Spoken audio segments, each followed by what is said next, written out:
And lastly tonight, a special comment on the advertising of terrorism. The commercial you have already seen. It is a distillation of everything this administration and the party in power have tried to do these last 5 years and 6 weeks. It is from the Republican National Committee. It shows images of Osama bin Laden and Ayman Zawahiri. It offers quotes from them, all as a clock ticks ominously in the background. It concludes with what Zawahiri may or may not have said to a Pakistani journalist as long ago as 2001, his dubious claim that he had purchased suitcase bombs. The quotation is followed, by sheer coincidence no doubt, by an image of a massive explosion. These are the stakes, appears on the screen, quoting exactly from Lyndon Johnson's infamous nuclear scare commercial from 1964. Vote November 7th. There is a cheap Texas chainsaw massacre quality to the whole thing. It also serves to immediately call to mind the occasions when President Bush dismissed Osama bin Laden as somebody he didn't think about, except, obviously, when elections were near. Frankly, a lot of people seeing that commercial for the first time have laughed out loud. But not everyone. And therein lies the true threat to this country. The dictionary definition of the word terrorize is simple and not open to misinterpretation. To fill or overpower with terror, terrify, to coerce by intimidation or fear. Note, please, that the words violence and death are missing from that definition. For the key to terror, the key to terrorism is not the act, but the fear of the act. That is why bin Laden and his deputies and his imitators are forever putting together videotaped statements and releasing virtual infomercials with dire threats and heart-stopping warnings. But why is the Republican Party imitating them? Bin Laden puts out what amounts to a commercial of fear. The Republicans put out what is unmistakable as a commercial of fear. The Republicans are paying to have the messages of bin Laden and the others broadcast into your home. Only the Republicans have a bigger bankroll. When last week the CNN network ran video of an insurgent in Iraq evidently stalking and killing an American soldier, the chairman of the House Armed Services Committee, Mr. Hunter, Republican of California, branded that channel, quote, the publicist for an enemy propaganda film, and added that CNN used it to sell commercials. Another California Republican, Representative Brian Bilbray, called the video, quote, nothing short of a terrorist snuff film. If so, Mr. Bilbray, then what in the hell is your party's new advertisement? And Mr. Hunter, CNN using the video to sell commercials? Commercials! You have adopted bin Laden and Zawahiri as spokesman for the Republican National Committee. To fill or overpower with terror, terrify, to coerce by intimidation or fear. By this definition, the people who put these videos together, first the terrorists, and then the administration, whose shared goal is to scare you into panicking instead of thinking. They are the ones terrorizing you. By this definition, the leading terrorist group in this world right now is Al-Qaeda, but the leading terrorist group in this country right now is the Republican Party. 11 presidents ago, a chief executive reassured us that we have nothing to fear but fear itself.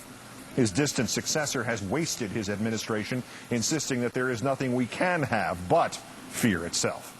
The vice president, as recently as this month, was caught campaigning again with the phrase mass death in the United States. 4 years ago, it was the now Secretary of State, Dr. Rice, rationalizing Iraq with, quote, we don't want to be the smoking gun to be the mushroom cloud.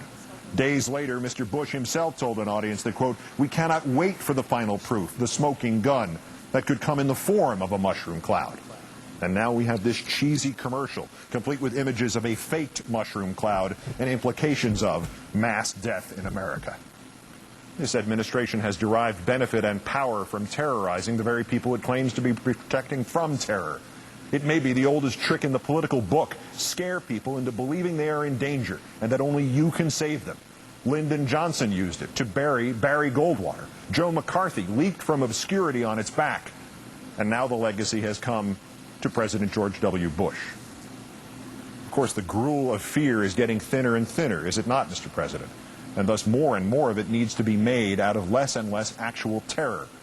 After last week's embarrassing internet hoax about dirty bombs at football stadium, the one your Department of Homeland Security immediately disseminated to the public, a self-described former CIA operative named Wayne Simmons cited the fiasco as, quote, the perfect example of the President's Military Commissions Act of 2006 and the NSA terrorist eavesdropping program, how vital they are. Frank Gaffney, once a respected Assistant Secretary of Defense and now the president of something called the Center for Security Policy, added, "One of the things that I hope Americans take away from this is not only that they're gunning for us not just in a place like Iraq, but truly worldwide." Of course, the they to which Mr. Gaffney referred turned out to be a lone 20-year-old grocery bagger from Wisconsin named Jake, a kid trying to one-up some other loser in an internet game of chicken. His threat referenced 7 football stadiums at which dirty bombs were to be exploded yesterday. It began with the one in New York City, even though there isn't one in New York City. And though the attacks were supposed to be simultaneous, 4 of the games were scheduled to start at 1 p.m. Eastern Time and the others at 4 p.m. Eastern Time. Moreover, the kid said he had posted the identical message on 40 websites since September. We caught him in merely about 6 weeks, even though the only way he could have been less subtle, less stealthy, and less of a threat was if he bought an advertisement on the Super Bowl telecast.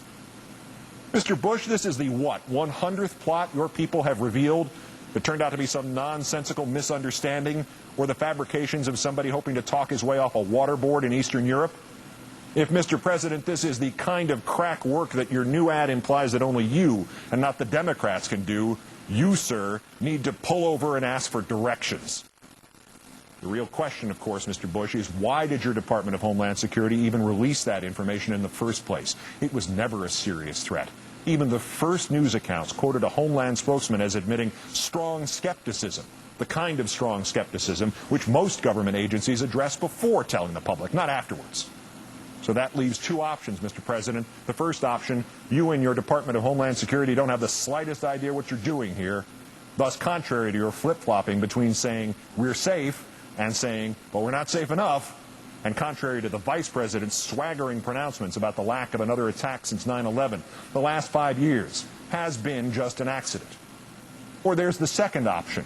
Your political operatives leaked this nonsense for the same reason your political operatives put out that commercial, to scare the gullible. Obviously, the correct answer, Mr. Bush, is all of the above. There are some of us who could forgive you for trying to run your candidates on the coattails of the Grim Reaper, for reducing your party's existence to death and attacks us. It's cynical and barbaric, but after all, it may be merely the natural extension of the gutter politics to which you have subscribed since you sidled over from baseball and the business world of other people's money. But to forgive you for terrorizing us, we would have to believe you somehow competent in keeping others from terrorizing us. Yet last week, construction workers repairing a subway line in New York City were cleaning out an abandoned manhole on the edge of the World Trade Center site when they stumbled on the horrific and the impossible. Human remains from 9/11. Bones and fragments. 80 of them, some as much as a foot long. The victims had been lying, literally in the gutter, for 5 years and 5 weeks.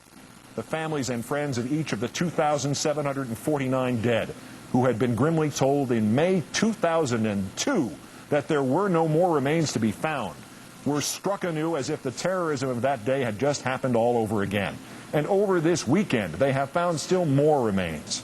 And now this week will be spent looking in places that should have already been looked at 1,000 times 5 years ago. For all the victims in New York, Mr. Bush, the living and the dead, it is a touch of 9/11 all over again. Michael. And the mayor of this city, who called off the search 4.5 years ago, is a Republican. The governor of this state with whom he conferred is a Republican. The House of Representatives, Republican. The Senate, Republican. The President, Republican. And yet you can actually claim that you and you alone can protect us from terrorism? You can't even recover our dead from the battlefield. The battlefield in an American city, when we've given you 5 years and unlimited funds to do so.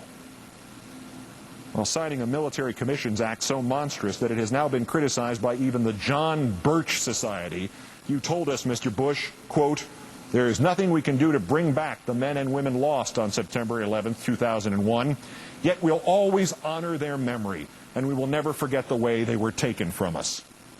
Except, of course, for the ones who have been lying under a manhole cover for 5 years. Setting aside the fact that your government has done nothing else for those 5 years but pat itself on the back about terror while waging pointless war on the wrong enemy in Iraq and waging war on the cherished freedoms in America. Just on this subject of counterterrorism, sir, yours is the least competent government in time of crisis in this country's history. These are the stakes, indeed, Mr. President. You do not know what you are doing. And the commercial, the one about which Zawahiri might say, hey, pretty good, we love your choice of font style. All that further needs to be said about that is to add 3 words to Shakespeare.